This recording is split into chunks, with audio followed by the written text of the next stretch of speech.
I never imagined I'd be standing in a courtroom, not as a criminal, not as a witness, but as a defendant, sued by my own sister. And not for something I did wrong, but because she believed I owed her for helping me during the darkest moment of my life. But let me take you back to the beginning, because betrayal like this doesn't happen overnight. It starts slowly, quietly, with small cracks you ignore. Little comments you brush off. Moments where something feels off, but you tell yourself you're overreacting. You convince yourself that you're being too sensitive, that family would never intentionally hurt you. Until one day, the whole foundation collapses beneath you, and you realize the warning signs were there all along. My marriage fell apart faster than I could understand it. One night, my husband and I had an argument, nothing unusual. We'd been drifting for months, maybe even years if I'm being honest with myself. The distance between us had grown so gradually that I didn't notice until it became a canyon. But this particular night, something was different. The argument wasn't louder or more intense than usual. It was quieter, colder, more final. He left, just walked out the door with a small bag, and he never came back.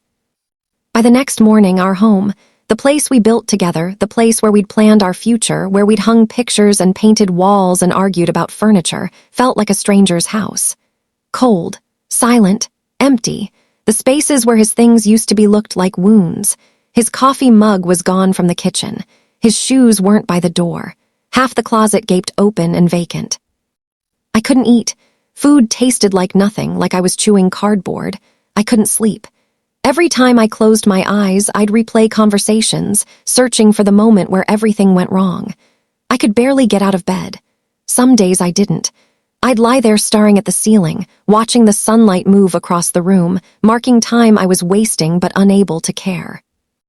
Everything I thought I knew about my life disappeared in an instant. My identity as a wife, my plans for the future, the certainty of coming home to someone who knew me, all of it gone. I was drained emotionally, financially, spiritually. The divorce proceedings were starting and I couldn't afford a good lawyer. Bills were piling up. I was taking days off work because I couldn't function, which meant less money, which meant more stress, which meant I functioned even less. It was a spiral. I felt like I was drowning in my own skin. Like I was trapped inside a body that wouldn't work properly, a mind that wouldn't stop racing with worst-case scenarios and painful memories. So when my sister Rachel called me one evening and said, "Come stay with me. You shouldn't be alone right now. I have a guest bedroom. It's just sitting empty. You need family around you," I believed she meant it. Her voice was warm, concerned. She sounded like the sister I grew up with, the one who used to defend me on the playground, who taught me how to ride a bike, who stayed up late with me during thunderstorms when we were kids because she knew I was scared.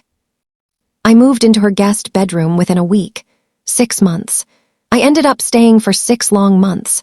6 months of trying to remember how to breathe again without feeling like there was a weight on my chest. 6 months of therapy appointments twice a week, sitting in that beige office trying to piece together what went wrong and how to move forward. 6 months of sleepless nights, where I'd lie awake at 3 a.m, staring at an unfamiliar ceiling in an unfamiliar room, feeling like a guest in my own life. 6 months of crying into pillows so she wouldn't hear me, biting my lip to stay quiet, ashamed of my own grief. Rachel cooked for me sometimes, nothing fancy, just basic meals, pasta, casseroles. Sometimes she'd make extra of whatever she was already making and bring me a plate. She sat with me sometimes, especially in those first few weeks. We'd watch movies, though I couldn't tell you what any of them were about because I wasn't really paying attention. We'd talk about nothing. The weather, what was on sale at the grocery store. Careful, surface-level conversations that avoided the wreckage of my life. And whenever someone visited, friends, family, neighbors, she'd put her arm around me and say, loud enough for everyone to hear, if I wasn't helping her, she'd be homeless. She'd be on the street. I don't know what she'd do without me. She'd smile when she said it, like it was a joke we were in on together. I always laughed it off. I thought she was joking, being dramatic for effect. I thought she loved me and this was just her way of dealing with an uncomfortable situation. But I was wrong, so very wrong. After 6 months, I finally started getting back on my feet. It happened slowly, then all at once. One day I woke up and realized I'd slept through the night. Then I noticed I was eating regular meals again. I found a small job at a local office. Part-time at first, just answering phones and filing paperwork, but it was something. It was structure. It was purpose. It was my own money. I saved aggressively, putting aside every penny I could. I stopped buying coffee. I brought lunch from home. I wore the same rotation of clothes for weeks. And slowly, painfully slowly, my bank account started to grow. I saved enough for a tiny apartment across town. Nothing fancy. Just a studio with old carpet and a bathroom that needed updating. But it was mine. My name on the lease, my key, my space. And for the first time in months, I felt like maybe, just maybe, I could do this. I could rebuild my life from scratch. I could be okay. I called Rachel to thank her, to tell her I was moving out, that I'd found a place, that I was okay now. I wanted her to know how grateful I was, how much her help had meant to me during the worst time of my life. I expected her to be happy for me, proud, even. But she didn't sound happy. Her voice was flat, cold. She didn't say, "I'm proud of you," or "That's wonderful news," or "You've come so far." She just said, "Okay," one word, then silence on the other end of the line. "Are you all right?" I asked. "I'm fine, I have to go." Click. And then she stopped calling, stopped texting. When I reached out to invite her to see my new place, she was always busy. When I suggested getting coffee, she had other plans. When I asked if something was wrong, she said everything was fine, but her tone said otherwise. I told myself she was just busy, that she needed space, that maybe she was dealing with her own things and it had nothing to do with me.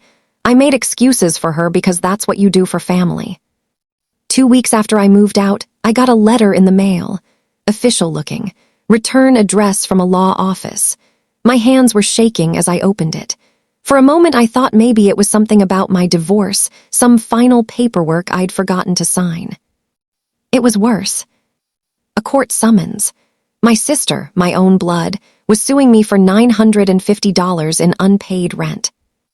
I read it 3 times before my brain could process what I was seeing. Rent. For a room she insisted I stay in. For helping me during a crisis. For what I thought was family taking care of family. The letter detailed everything. $50 a week for 6 months. It was all itemized. Clinical, cold. I thought it was a mistake, some kind of misunderstanding.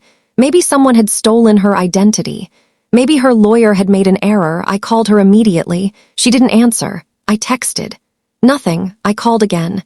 Straight to voicemail. I sent her an email. No response. I drove to her house.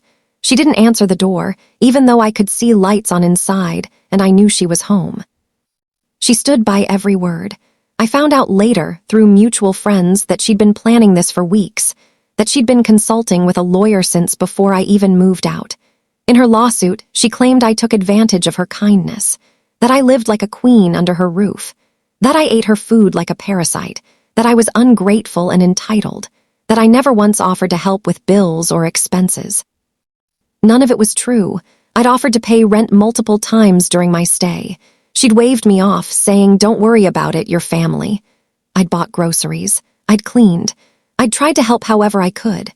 But apparently she'd been keeping score the entire time, tallying up every meal, every shower, every moment under her roof.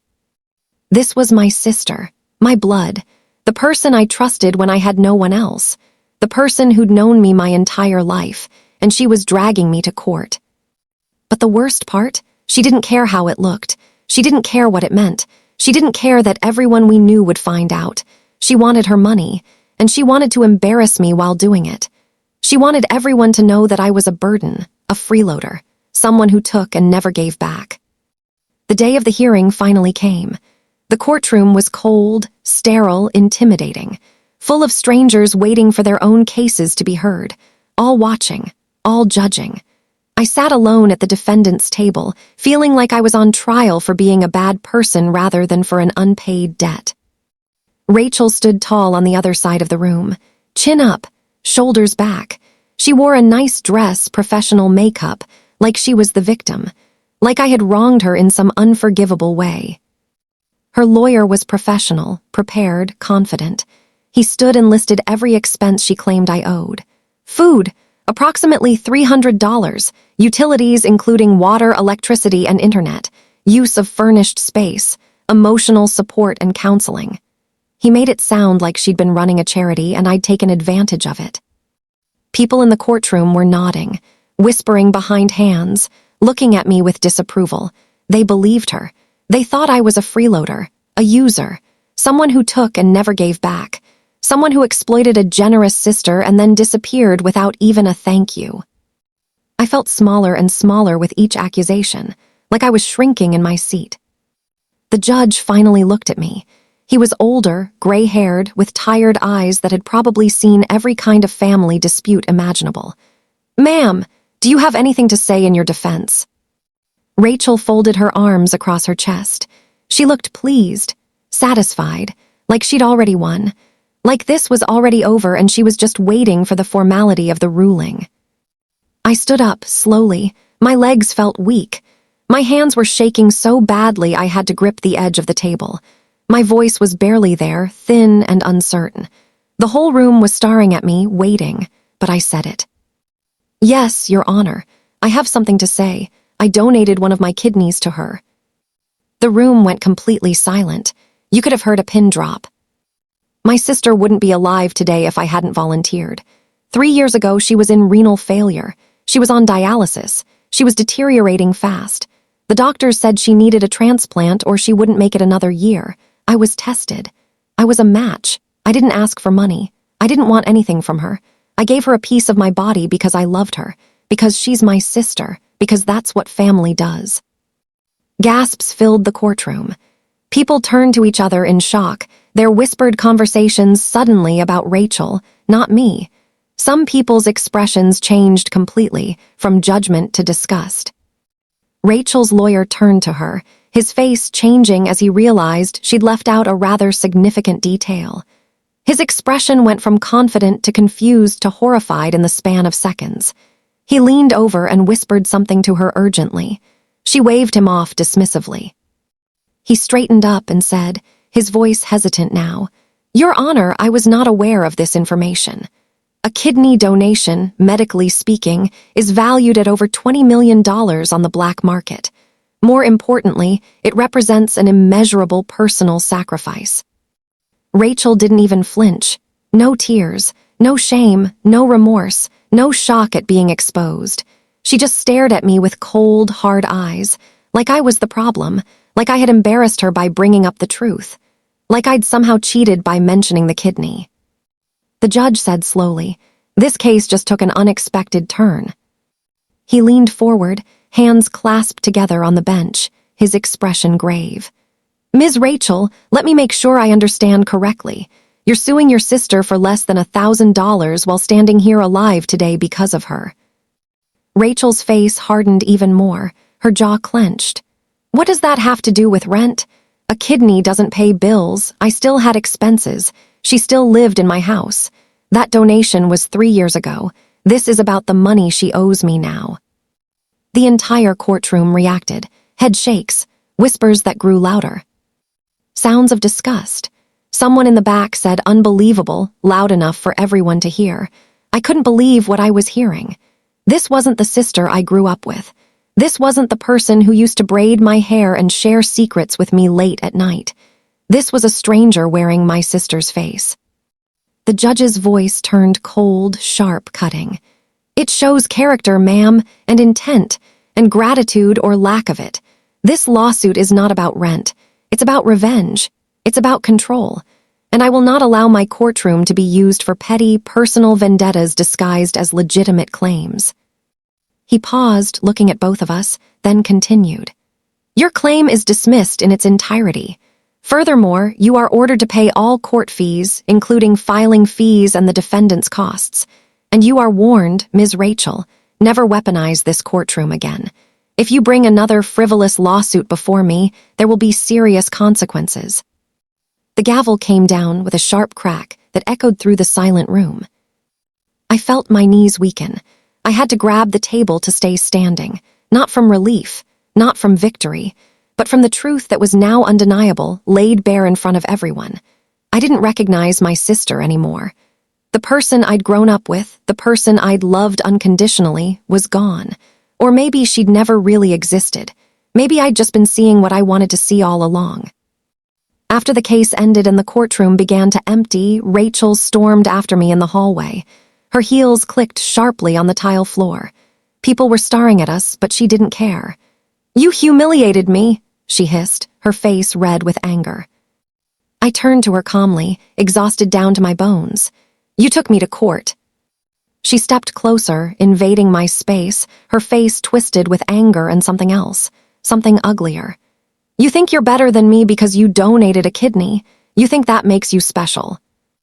And then, in that moment, I understood. Everything clicked into place. All this time, all this hate, all these years of subtle competition, of backhanded compliments, of comparisons, it was jealousy, pure, bitter jealousy. She whispered, her voice breaking for the first time. "Mom always treated you like you were more important. You were the smart one, the responsible one, the one who made good choices. And now everyone knows you saved me. I look weak. I look like I owe you everything. I'm the sick one who needed rescuing." My heart shattered, not for myself, but for her, for us, for what we could have been. All I ever wanted was a sister, a friend, a partner in life, someone to call when things went wrong, someone to celebrate with when things went right, someone who knew me before I knew myself.